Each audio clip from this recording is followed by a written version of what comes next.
Hello guys, ನನ್ನ ಚಾನಲ್ಗೆ ಸ್ವಾಗತ. ಈಗ ಅವಲಕ್ಕಿ ಒಗ್ಗರಣೆ ಮಾಡೋದು ಹೇಗೆ ಅಂತ ತೋರಿಸ್ಕೊಡ್ತಾ ಇದ್ದೀನಿ. ಇಲ್ಲಿ ಅವಲಕ್ಕಿನ ಚೆನ್ನಾಗಿ ತೊಳ್ಕೊಬೇಕು. ನೋಡಿ ಎಷ್ಟು ಕಸ ಇರುತ್ತೆ. 5-6 ಸತಿ ಚೆನ್ನಾಗಿ ನೀರು ಹಾಕಿ ತೊಳ್ಕೊಬೇಕಾಗುತ್ತೆ. ನೋಡಿ, ಅವಲಕ್ಕಿ ಮುಳುಗೋಷ್ಟು ನೀರು ಹಾಕಿ 5 ನಿಮಿಷ ನೆನೆಸಿಡಿ. 5 ನಿಮಿಷ ಸಾಕು. ಈಗ ಇಲ್ಲಿ 5ರಿಂದ 6 ಈರುಳ್ಳಿ ಹೆಚ್ಕೊಂಡಿದ್ದೀನಿ, ಸಣ್ಣ ಈರುಳ್ಳಿ. ಇದಕ್ಕೆ 1 ಎಸಳು ಕರಿಬೇವು ಬರುತ್ತೆ. ಇದು ಖಾರ ಇಲ್ಲದೆ ಇರೋದ್ರಿಂದ ಒಂದು 5 ಹಾಕ್ತಾ ಇದ್ದೀನಿ. 5ರಿಂದ 6 ಹಾಕ್ಬೋದು. ಖಾರ ಇಲ್ಲ, ಇದು ನೋಡ್ಕೊಂಡು ಖಾರ ಹಾಕಿ. ನೋಡಿ, ಇದಕ್ಕೆ ಮೆಣಸಿನ್ಕಾಯಿ ಎಲ್ಲ ಹಾಕೊಂಡ್ಬಿಟ್ಟಿದ್ದೀನಿ. ಈಸಿಯಾಗಿ ಸಿಂಪಲ್ಲಾಗಿ ಮಾಡ್ಬೋದು. ಈಗ 5 ನಿಮಿಷ ಆಗಿದೆ ಇದು ನೆನೆಸಿ. ಇವಾಗ ಇದನ್ನು ತೆಗೆದು ಈ ಥರ ಜಾಲರಿಲಿ ನೀರು ಸೋಸೋದ್ರಲ್ಲಿ ಇಟ್ಬಿಟ್ರೆ ಹಾಗೆ ಆ ನೀರಲ್ಲೇ ನೆನ್ಕೊಳ್ಳುತ್ತೆ. ಇನ್ನು 5 ನಿಮಿಷ ಹೀಗೆ ಇಟ್ಟರೆ ಸಾಕು. ಈಗ ಇದಕ್ಕೆ ಒಂದು ಸ್ವಲ್ಪ ಎಣ್ಣೆ ಹಾಕಿ, ಸ್ಪೂನಷ್ಟು ಎಣ್ಣೆ ಹಾಕಲಿಕ್ಕೆ ಸಾಸಿವೆ, 1 ಸ್ಪೂನ್ ಕಡಲೆಬೇಳೆ, 1 ಸ್ಪೂನ್ ಉದ್ದಿನಬೇಳೆ. ನಾನಿಲ್ಲಿ ಅರಗಿ ಕೊಳ್ಳೇದು ಅಂದ್ಬಿಟ್ಟು ಒಂದು ಸ್ವಲ್ಪ ಮೆಂತ್ಯ ಹಾಕ್ತೀನಿ. ಅರ್ಧ ಕಾಳು ಮೆಂತ್ಯ, 1 ಸ್ಪೂನ್ ಜೀರಿಗೆ. ಇದನ್ನು ಸ್ವಲ್ಪ ಕೊಟ್ಟು ಸ್ವಲ್ಪ ಹಾಕಿದ್ದಾಗೇ ಇದಕ್ಕೆ ಈರುಳ್ಳಿ, ಹಸಿಮೆಣಸಿನಕಾಯಿ, ಈರುಳ್ಳಿ ಹೇಗೆ ಹೆಚ್ಕೊಳ್ತೀರೋ ಆ ಥರ ರುಚಿನೂ ಬದಲಾಗುತ್ತೆ. ಈಗ ಒಂದು ಅರ್ಧ ಚಮಚ ಶುಂಠಿ ಬೆಳ್ಳುಳ್ಳಿ ಪೇಸ್ಟ್. ಶುಂಠಿ ಬೆಳ್ಳುಳ್ಳಿ ಫ್ರೆಶ್ ಆಗಿದ್ದರೆ ಇನ್ನೂ ತುಂಬ ರುಚಿಯಾಗಿರುತ್ತೆ. ಇದು ಹಸಿ ವಾಸನೆ ಹೋಗೋ ತನಕ ಹುರ್ಕೋಬೋದು. ರುಚಿಗೆ ತಕ್ಕಷ್ಟು ಉಪ್ಪು. ಉಪ್ಪಿಟ್ಟು ಅಂದರೆ ತುಂಬ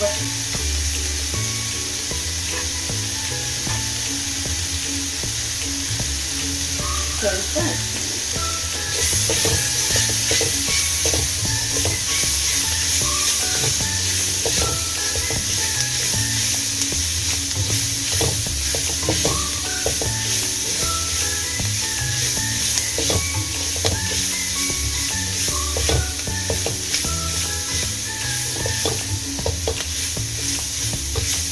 ಚೆನ್ನಾಗಿ ಫ್ರೈ ಆದಮೇಲೆ ಅವಲಕ್ಕಿ ನೆನೆಸಿಟ್ಟಿದ್ವಲ್ಲ ಅದನ್ನು ಇವಾಗ ಇದಕ್ಕೆ ಹಾಕಿ ಹದವಾಗಿ ಮಿಕ್ಸ್ ಮಾಡಿ. ಈಗ ಸಣ್ಣ ಉರಿಯಲ್ಲಿ ಮುಚ್ಚಿಟ್ಟು ಬೇಯಿಸಬೇಕು. ಸಣ್ಣ ಉರಿಯಲ್ಲೇ ಇರಬೇಕು. ನಿಧಾನಕ್ಕೆ ಬೇಯುತ್ತೆ, ಅರಳುತ್ತೆ. ಇನ್ನು ನೋಡಿ ಅರಳ್ತಾ ಇದೆ. ಈಗ ಇನ್ನೊಂದು ಸತಿ ಮಿಕ್ಸ್ ಮಾಡಿಬಿಟ್ಟು ಮತ್ತೆ ಮುಚ್ಚಿಟ್ರೆ ಇನ್ನೂ ಚೆನ್ನಾಗಿ.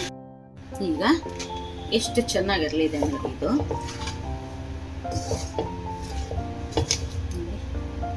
ತುಂಬ ಚೆನ್ನಾಗಾಗಿದೆ. ಇದಕ್ಕೆ ಕೊತ್ತಂಬರಿ ಹಾಕಿ, ಎಷ್ಟು ಹಾಕ್ತೀರೋ ಅಷ್ಟು ವಾಸನೆ ತುಂಬ ಚೆನ್ನಾಗಿರುತ್ತೆ. ಫ್ಲೇವರ್ ಎನ್ಹಾನ್ಸ್ ಆಗುತ್ತೆ.